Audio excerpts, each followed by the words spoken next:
Depuis l'invention de la suspension, le système n'a guère changé. Il est assuré par des amortisseurs avec des ressorts, un piston et de l'hydraulique.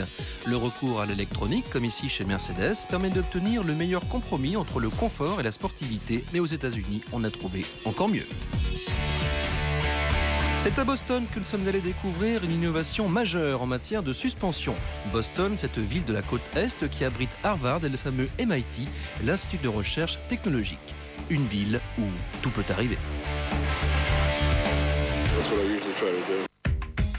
Boston, où se trouvent aussi les locaux de Bose, l'un des plus grands spécialistes du son. Ce grand nom de l'acoustique a décidé de se pencher sur un concept de suspension active et il y a consacré 24 ans de recherche, a priori aucun rapport entre les deux. Il y a finalement un lien entre le son et la suspension. Regardez par exemple ce casque qui filtre les vibrations sonores. La suspension, elle, filtre les vibrations de la route. Démonstration. Comme vous pouvez le voir, cette voiture équipée reste remarquablement stable lors d'un freinage. Et elle passe comme un tapis volant sur les bosses. Comparons à présent avec un modèle conventionnel. À droite, on voit que la carrosserie s'incline dans les virages et que le nez de la voiture plonge à l'arrêt.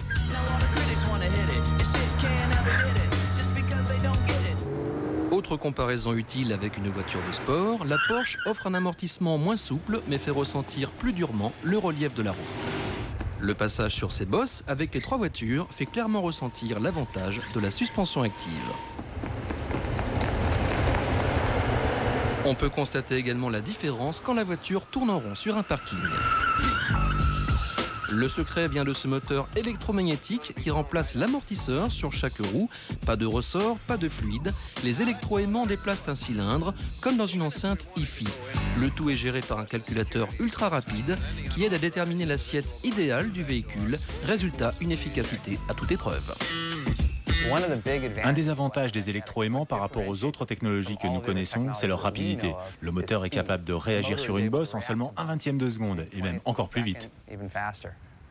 Une telle invention n'aurait pas pu voir le jour sans l'obstination du Dr Bose, fondateur de l'entreprise qui porte son nom. Ce passionné de technologie s'intéresse depuis longtemps à la suspension des voitures. Il a même roulé en DS. Mais il voulait faire mieux que les constructeurs, d'où ce projet fou mûri depuis un quart de siècle. Oui, cela aurait été impossible dans n'importe quelle autre entreprise. J'aurais été viré depuis longtemps. Le résultat est vraiment étonnant. De plus, le système réclame 3 fois moins d'énergie électrique qu'une climatisation. Certes, il faut encore réduire le poids des composants ainsi que les coûts pour pouvoir intéresser les constructeurs, mais on a le sentiment d'assister à une véritable révolution. Alors, pour quand la suspension active ? Entre le début de nos discussions avec les constructeurs et l'introduction de ce système sur le marché, disons 4 ans. Voici ce que pourrait faire la suspension active pour mieux contrôler encore la tenue de route dans les virages. La voiture peut pencher d'un côté ou de l'autre, comme en moto. Mais gardons le meilleur pour la fin. Vous avez bien vu, la voiture a sauté l'obstacle. C'est une prouesse technique pour la forme. Pas question de proposer ce genre de prestation qui ferait pourtant fureur sur les parkings le samedi soir, mais avouez que c'est bluffant. J'espère que, comme nous, vous avez apprécié le spectacle.